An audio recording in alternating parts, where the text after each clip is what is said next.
What's going on, everyone? Welcome back to the show. So I want to do a quick update when it comes to Ukraine, what's going on right now in Ukraine.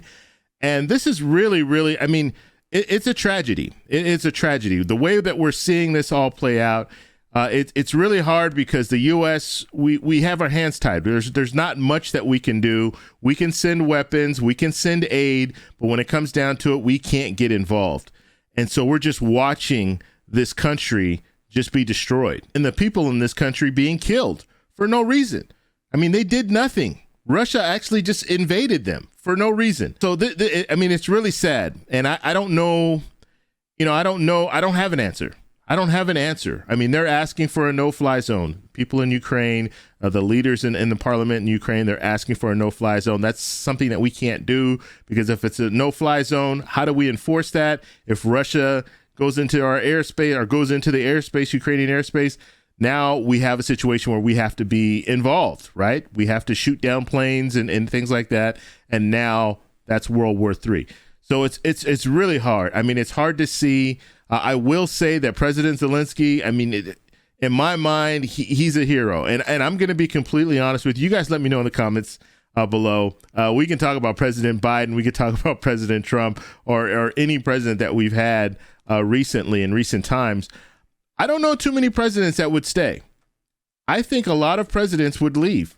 If we were in a situation where it's World War III and bombs are coming, I don't know. I don't know what would happen. I know that we have some contingencies, and one of them is that the president is in the airplane, right? I know when President Bush, when we had 9/11, President Bush was up in a plane, right? I guess that's the safest place for him to be during a situation like that. We thought we were under attack. We were under attack, but we didn't know how serious it was. And so they got him in the air. I don't know where he was going, but they got him in the air. And then he said, you know what? No, I'm flying back. We need to fly back. And so they went ahead and flew back. But when it comes down to it, staying in a country where you know what the outcome is going to be, you know that you're going to be either killed or captured. I mean, this is a situation they're fighting against Russia. The Russian army is far superior to the Ukrainian army. But you're seeing a lot of people in Ukraine fighting. And that's good. They're fighting for their country. And it's just, I mean, it's so sad to watch all this. It's just, I'm just watching all the different things go down. We've been seeing this every day. And the saddest part about it is there's not much that we can do in the U.S.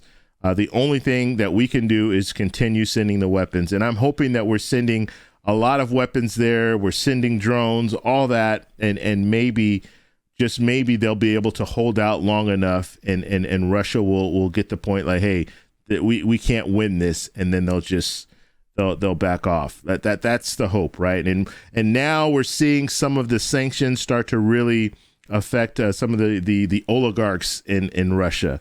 So the wealthy people in Russia are starting to really feel the effects. We're starting to seize some of their property and seize their yachts and stuff like that. So maybe, just maybe, like in the U.S., we know how things work. We know that people who have a lot of money have a lot of influence when it comes to politicians. Now, I don't know when it comes to Russia exactly how that dynamic is. I've heard that Vladimir Putin has a lot of, pretty much the people who are wealthy in Russia are only wealthy because Vladimir Putin has allowed them to be wealthy or made them wealthy. So they might not say too much to him about this whole situation. But if this is prolonged, you can definitely see some of these wealthy people saying, hey, we've had enough. We can't do anything. We can't leave the country anymore. All of our assets are being taken from us. So maybe that will have some type of an effect. And I've been following this politician. She's in the parliament, and she is on Instagram. And so she's been posting things on Instagram. So I've been following her story. Joining me now from Kyiv, a Ukrainian parliament member, Kira Rudik. Kira, it's a week into the invasion. You've decided now, I know, to arm yourself and fight for the country. First of all, how are you doing? What have you been seeing around you? Well, we have seen, first of all, lots of airstrikes, and the amount of them has increased. Yesterday, the strike and the missile hit right near the house where I'm located right now, and the wave was so strong that I pulled down the chair, and it was pretty unpleasant. However, what makes me really glad is that we are still giving Putin a really good fight. As citizens of Kiev, we are preparing for siege. We understand that his next step would probably be to siege the city. And that's why we are creating the storage of the supplies, of food, of water, phone batteries, chargers, etc. So we would be able to fight him here if necessary. What we see right now is that every time that there is a peaceful negotiation attempt, that means that will be more and more missiles going into Ukrainian cities. Because when Putin says the word peace, you need to arm yourself and march forward, because it exactly means the opposite. It means war. We keep asking all our international partners for the no-fly zone. We do understand that this is a hard thing to do, but as a politician and member of parliament, I know that the rules are created by the people, and people can bend these rules. Putin has no rules at all. He doesn't care if he is called a war criminal. He doesn't care if he uses a forbidden weaponry. He doesn't really care of what happened just like in Kiev when 33 people were killed just with one shot. So it's either allies will start figuring out what we have to do to be able to protect us from the sky, or there will be a very hard for brave Ukrainian army to fight the troops on the ground back. Because this is what we can do. We don't expect anybody to fight on Ukrainian soil, but we expect some help from the air. Do you have any doubt that even if Russian troops occupy Kyiv, that there would be a prolonged and sustained guerrilla fight against an occupying army in the capital city?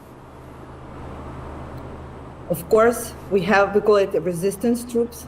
We are getting ready. We know there are so many people who are right now in Kiev who are getting ready exactly for this scenario.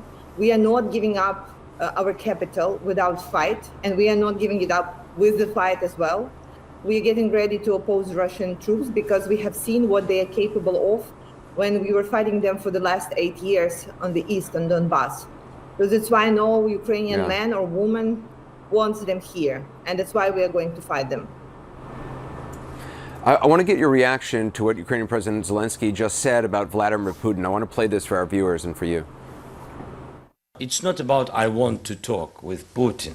I think I have to talk with Putin. The world has to talk with Putin because there are no other ways to stop this war. Do you agree that a direct dialogue with Putin is the only way to stop this? No, I do not agree with that. I don't think that the direct dialogue with Putin would lead to anywhere. It's just an illusion that we all have, that you can talk to the cheater, and he will change his mind. He was very clear. He is rebuilding the Russian Empire. He was very clear. He is rebuilding the Soviet Union. So what exactly are we going to tell him to change his mind? I don't think that it could be one President Zelensky talking to Putin. It needs to be like a long table, the one that Putin loves so much, where all the nations of the world, the leaders of the nation are sitting, and he's sitting on the opposite side. That I call talk, because that it could be a discussion that could at least make him respect the results. Him talking to President Zelensky would not lead to any conclusion. It will be just another round of the peaceful negotiations. And though I support President right now in all his efforts, this I don't think is a good idea. And it's I'm telling you, it's just a tragedy that we're looking at a situation where this country that was thriving, a thriving democracy, and now it's in ruins. It's really, really sad. So I want to know what you guys think about this, and I'm going to keep updating you on some of the different things that are going on as I get them. We know that President Zelensky he had a press conference earlier today. And it's amazing that President Zelensky is still having these press conferences, and he's still talking to the press and trying to plead to everyone, hey, look, we need this, we need that. And he's even trying to reach out to Putin to talk to him to see if they can have some type of a resolution to this whole situation. So we're just going to have to see where it goes. But it's just sad. And I mean, there's nothing good coming out of this. And if he captures Ukraine, he's going to have a border with all these NATO countries. So I just don't know what he expects to get out of this whole thing. But let me know how you guys feel about this. Let me know down below. If you like this video, please give me a thumbs up. Please subscribe for more, and I'll talk to you in the next one. Bye.